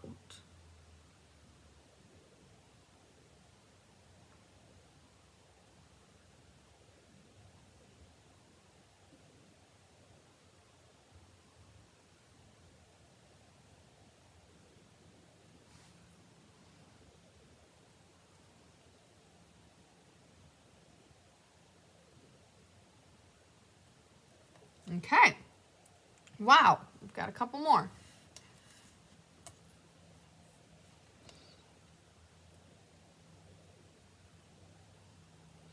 Same technique. You're gonna get really good at this. Now remember, this is number 1 of 24. You've got a lot of opportunities. It does not matter if this first one doesn't turn out exactly how you want it to, because there is a second one of this exact image that you can do better if you don't love how your first one turns out. So that's you can sigh a breath of relief there.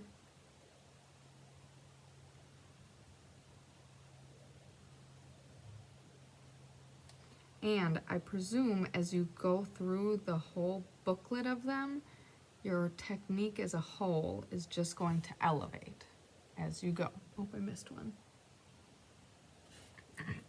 Okay, we're gonna flip that over. It's looking pretty good though. I am a fan. Okay, swirl out the color on the side, get fresh, wet bristles, and start by putting some water onto the pencil pigments.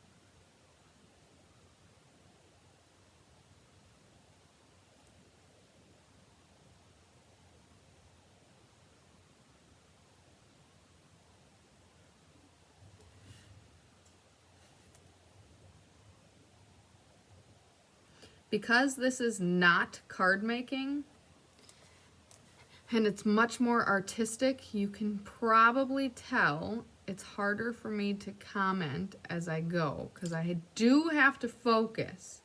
This is not something that comes perfectly natural to me. I'm loving the challenge though, especially where I am someone who finds watercolor to be beautiful, and it is something that I have started to do on the side on my own. This might seem very daunting and overwhelming to someone who's never done it before, and I can understand that. Is that it? Okay, I think I've done all of the purple flowers. I can completely understand that, and I would suggest giving it a shot. Like I said, this kit is a great way to do that without having a high investment. Okay, now I'm going to switch to the early espresso.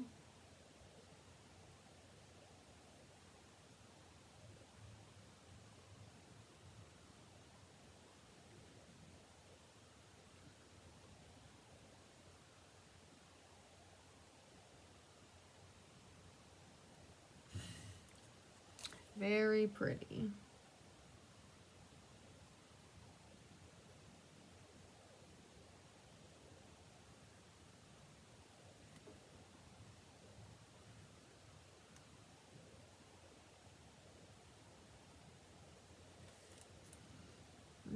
Okay.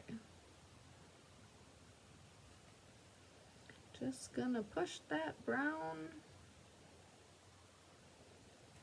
pigment up to fill in all of the white spaces. Need to get a little more water in my brush.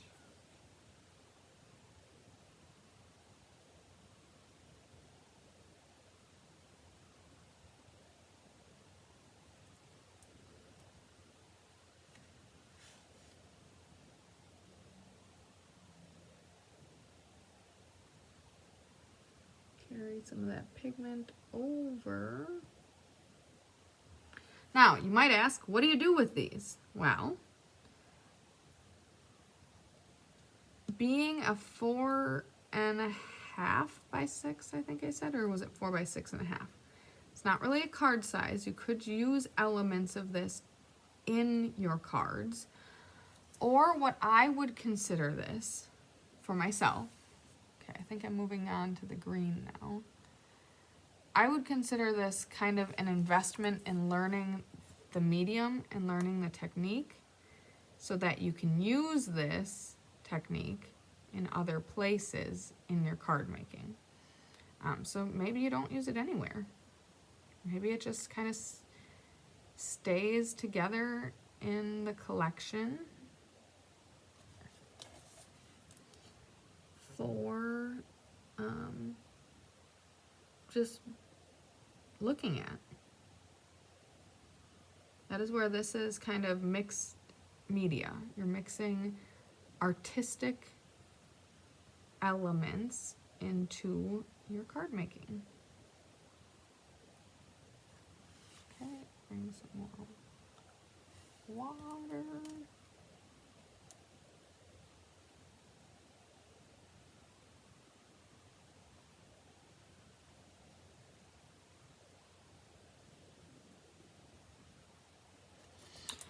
So you might see why now I kept the green for last, because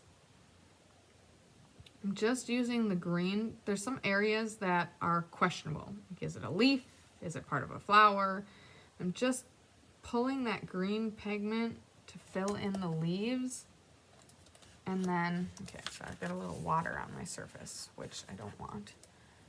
And I'm kind of pulling some of that green to fill in some spaces that are questionable. Like this all seems to be some type of leaf-ish.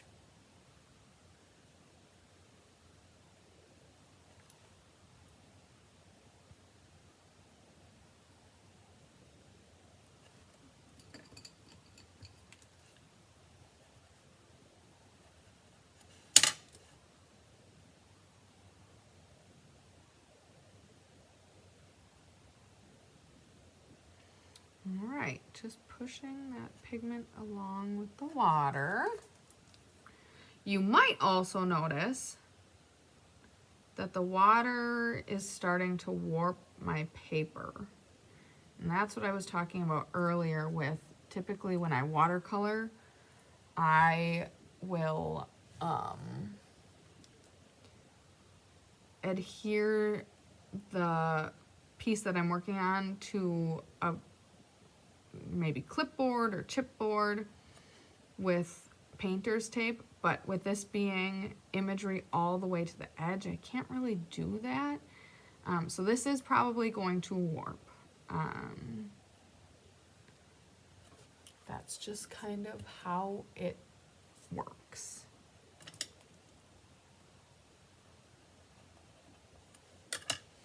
Throw a little bit of green in there because it looks like those are veins to leaves.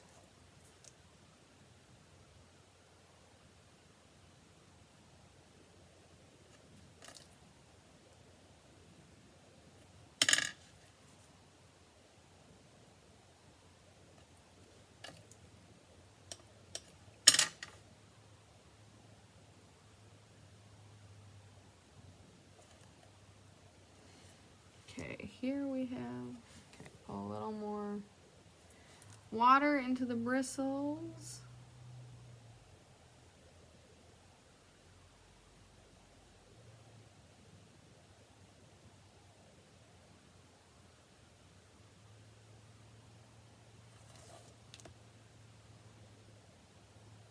Spread that out some. And you notice here, it's very questionable as to what this is behind these purple flowers, but I am just gonna kind of throw a little bit of green down. Not much, just a little bit. Okay, I think I've made it all the way around now. What do you think?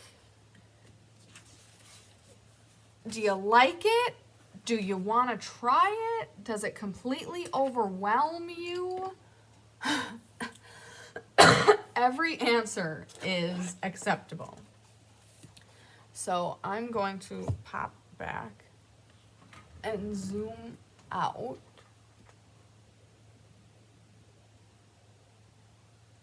So here's where we started, and here's where we finished. If you trust the process, you can get there. but it is a lot of work.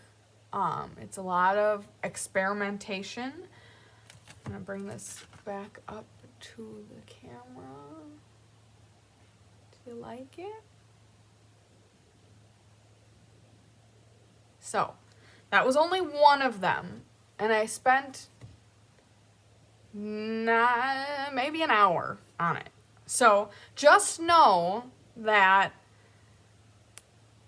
watercoloring takes time and patience, and holy man. Okay, so I have everything. Let me at least move this one out so my glasses aren't completely illuminated. Okay, so I'd love to hear what you think. Did you learn something? Do you like it? Are you gonna try it? I think it's a great way to put just a little bit of money into giving something completely new a shot. I'm very excited to continue to work through these. I will work with Chris to schedule a second live where I can walk through the other two, but also give you a little break and learn, maybe go and try some of the techniques on your own, and we'll come back together and we'll finish up the other two. So I'm just going to take a deep breath because that was a lot to focus on and try to walk through. I loved it. That is very relaxing to me. I think watercolor is a pretty simple medium to experiment with and get a very beautiful result. So I hope you have the opportunity to try it. Give it a shot. It's fun, I promise. And I look forward to doing the other two with you at another point when my hand has an opportunity to rest. Because like I said, I'm having a little issue with some of my nerves in my hand. And when I have a fresh opportunity to dive into it with you. So, sending lots of sunshine, love, and big hugs your way. And I hope you have a great rest of your day, weekend ahead, and opportunity to work on watercolor or crafts or cards. So, have a great day.